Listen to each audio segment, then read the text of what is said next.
So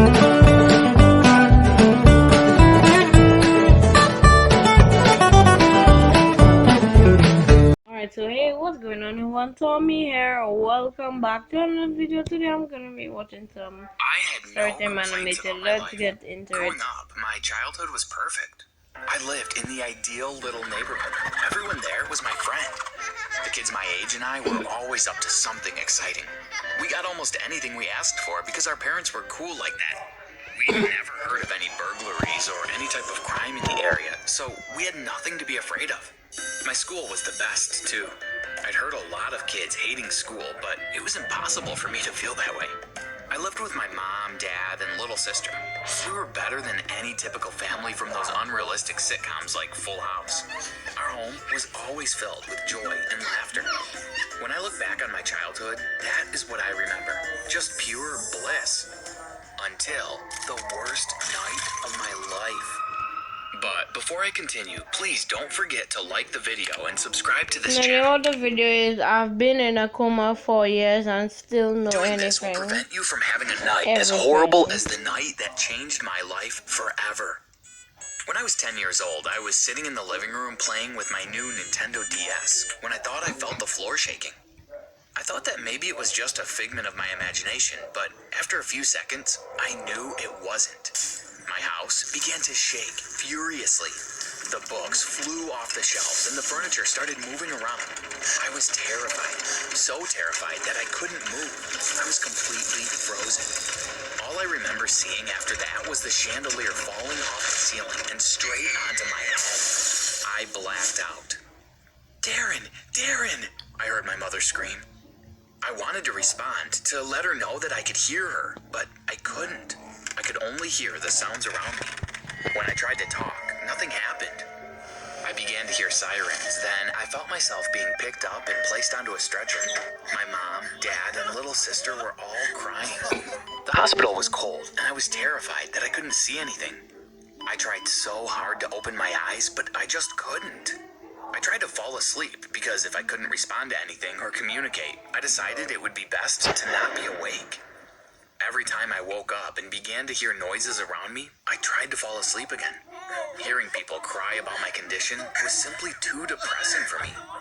The doctors said that they didn't know if I would make it, and nurses always passed and remarked that it was so sad I wasn't able to enjoy my childhood like a normal boy. I'm not sure how long I stayed in there for, but one day, I felt people moving my body onto a stretcher again. "We don't think he'll ever wake up from this coma, so it's probably a good idea that you've decided to take him home," a male voice said. "This whole situation is so sad, but we'd prefer to have our son home with us. We'll take good care of him," my mom said. After a long drive and some more movement, I finally felt the soft sheets of my bed and smelled the familiar smell of my bedroom. I was home. I felt more comfortable there, but I deeply wished that I could wake up and return to my normal life. I could still hear everything that was going on around me. Somehow, my parents had managed to get everything that was necessary to take care of me. I was fed through tubes a few times a day, and every time my mom came to my room to do that, she'd talk to me about her day and let me know what the kids were doing at school. My little sister Jada also came to talk to me every morning. She always started with the same line. "Big brother, I miss you. I hope you can hear me. I don't really have anyone to talk to, and I wish you could answer." Then she'd tell me all about her friends at school and what new games she was playing with her dolls. For a few months, it was simple like this, but then my parents began to argue a lot. "It's way too much money to keep him here. I think we should send him back to the hospital," my dad said one night. "He's our son. I want him here with us. How could you even say something like that?" my mom answered angrily. "I understand that, but it's easy for you to say. You're not the one paying the bills. You quit your job to take care of Darren, and now I have to take care of all our expenses.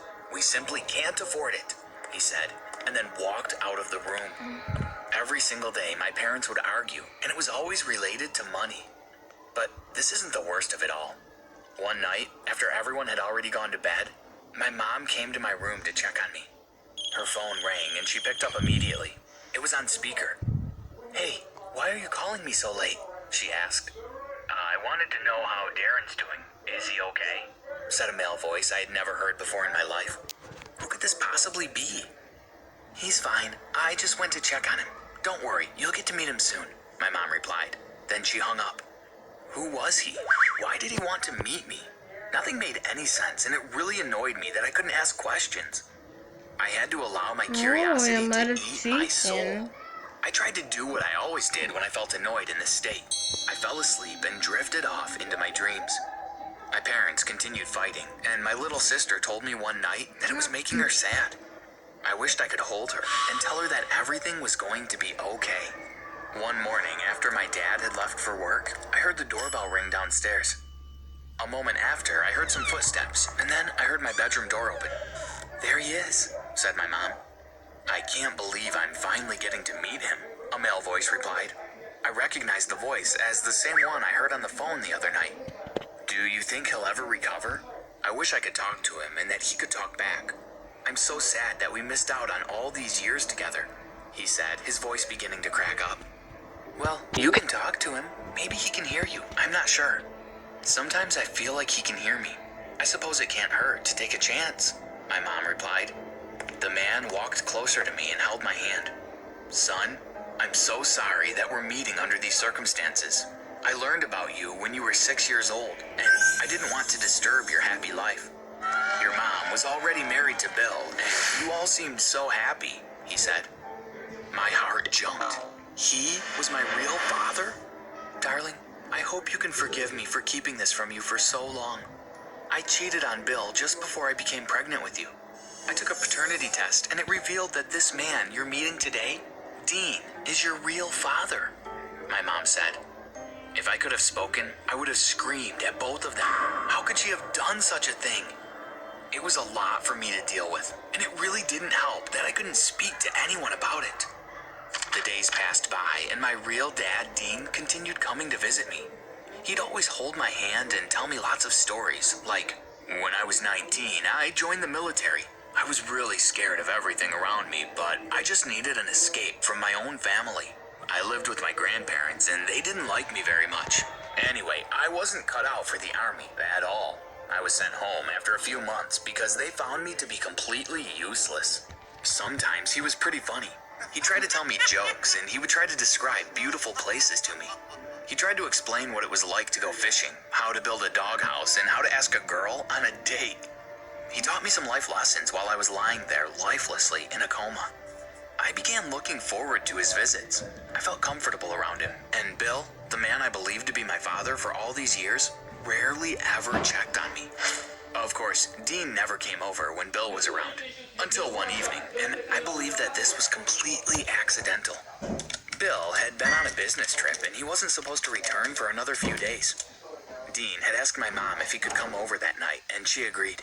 He was sitting next to my bed, telling me another exciting story, when I heard some movement downstairs. Honey, I'm home, I heard Bill say. He walked upstairs and peeked in my room. Who the hell are you, and what are you doing in my son's room? He asked. He's actually my son, Dean replied. Listen, I don't know who you are, but you better get out of my house before I call the police, Bill shouted.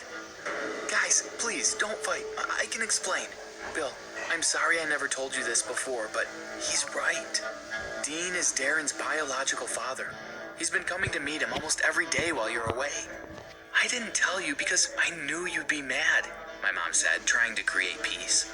Her words had the opposite effect. After that, I just heard things breaking and my mom screaming, Stop! Stop! Please, stop! The noise continued for a few minutes, then suddenly stopped. Oh my gosh, Dean! Oh no, look what he's done to you! My mom said, and she ran out of the room. Then I heard sirens and more sirens. Later, I found out that Bill had beaten my biological dad so badly that he was arrested for assault. My mother explained to me that he would be in prison for a few years.